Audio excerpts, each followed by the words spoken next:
Hello again. Welcome to part 1 of Why Me. I've got my helper Macy with me today. Intro to the series is in the comments. Rulers, leaders, pharaohs of ancient times all fit within a certain pedigree.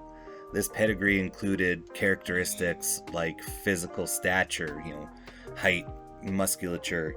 It included wisdom, battlefield tacticians, and also included charisma. You had to be a great speaker, you had to rally people behind you, you really needed people's support to be a leader.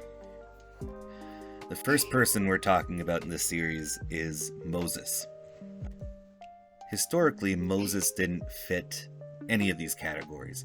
He was short in stature, he was a meek person. He also historically had a speech impediment, so he was not a confident or strong speaker.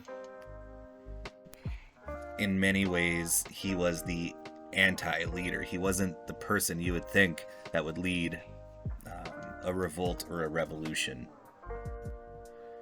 None of that stopped God from choosing Moses to be the man to lead his people out of slavery, out of Egypt, and into the promised land. We read the conversation between Moses and God at the scene of the burning bush. Moses was chosen by God to lead these people, lead God's people out of Egypt, out of slavery, and into the promised land. This is kind of nonsensical, but God has a plan. Moses doesn't yet understand this plan, and so when God asks him to lead these people out of Egypt, he says, "No, God, please, why me? No, I can't do this. I'm not the right guy. But you will be the one to lead my people."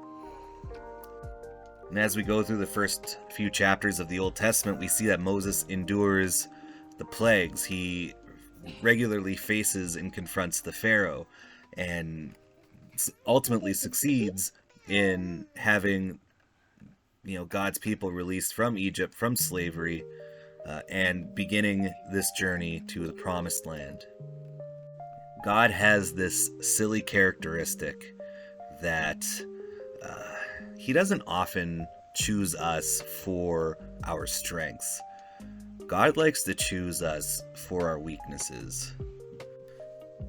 See, when we do things in our own strength, we get to claim them as our achievements. But when God chooses us for something that's not in our wheelhouse, we do these things in God's strength. And I know this can, on the surface, seem discouraging. We like to be good at things. We like to do things we're strong at. But there is an incredible feeling when you accomplish something with God's strength that you thought you could never do. So if you find yourself in a position, again, the theme, why me, where you're uncertain, you don't know why you're here, you don't know why you're fighting through this, understand that you can lean on God's strength and God will give you the strength to get and power to get through it. Thanks for watching. Thanks for listening. Have a great day.